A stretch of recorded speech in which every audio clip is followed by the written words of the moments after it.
Gaussian elimination drives an augmented matrix to triangular form, after which the unknowns are recovered by back substitution.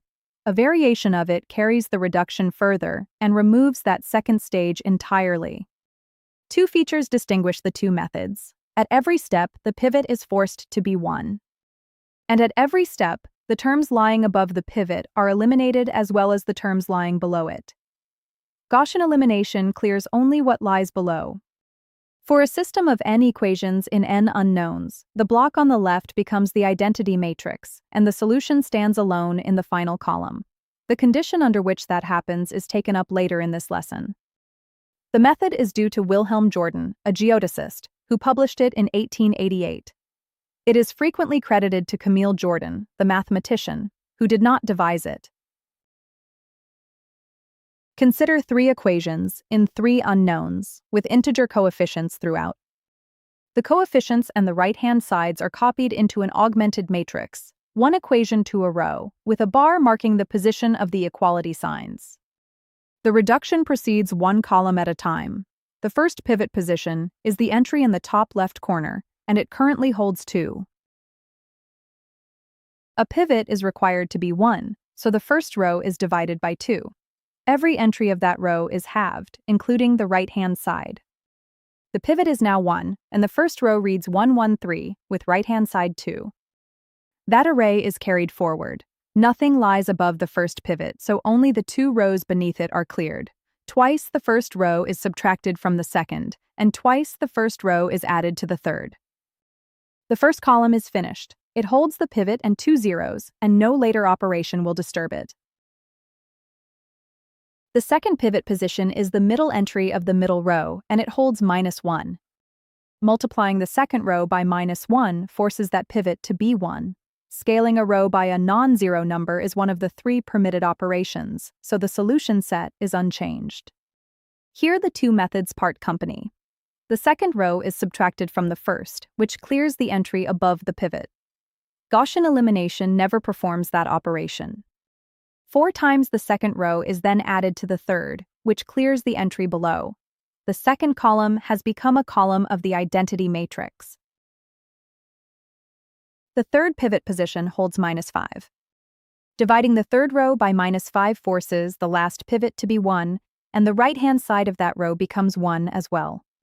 Both remaining entries of the third column lie above the pivot, so both operations sweep upward. 4 times the third row is subtracted from the first, and the third row is added to the second.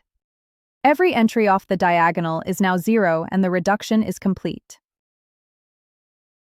The block to the left of the bar is the identity matrix. No further reduction of it is possible, and none is needed. The column to the right of the bar has been carried along through every operation, and it now stands alone. That column is the solution, and no back substitution is required to extract it. The first unknown is 0, the second is -1, and the third is 1. The 0 in the answer column is not part of the identity matrix. The bar is what separates the two. Substituting these 3 values into the 3 original equations reproduces the 3 right-hand sides, so the reduction has not altered the system it started from. The two methods clear different sets of entries. Gaussian elimination clears only what lies below the diagonal and leaves the upper triangle standing for back substitution to use. The Gauss-Jordan method clears the upper triangle as well. The gray cells are the entries driven to 0, and there are twice as many of them. For a system of n equations in n unknowns, elimination with back substitution requires about n cubed over 3 multiplications, and the Gauss-Jordan method about n cubed over 2. The grids are drawn for 6 unknowns. The counts hold for every n. The reason is not that back substitution avoids the upper triangle, because it does not. The reason is when the work is done.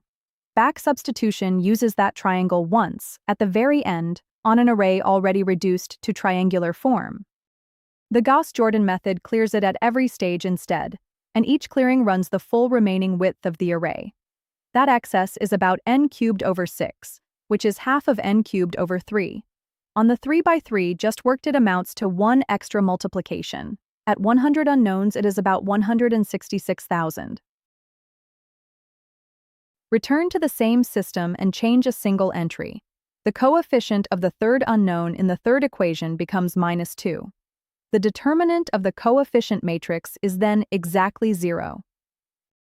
The same three stages run without alteration, and every intermediate array agrees with the earlier one except in that one position. The third pivot position now holds 0, and no row below it can supply a non-zero entry to interchange in, so the reduction stops here.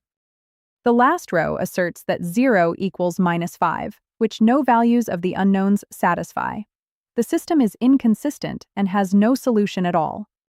For a square system, the identity block appears exactly when the coefficient matrix is non-singular. In every other case, the reduction still terminates, but what it terminates at is not the identity. For solving one system of equations, the Gauss-Jordan method is therefore not the method of choice. It reaches the same answer for more arithmetic. Its advantage lies elsewhere, because the reduction ends at the identity. Any number of right-hand sides may be carried along together, and each emerges as its own solution column with no further work. Taking those right-hand sides to be the columns of the identity matrix supplies n systems at once. The block that emerges on the right is the inverse of the coefficient matrix, and that is the subject of a later lesson. That is why the method is introduced, and why it is worth knowing even though it costs more.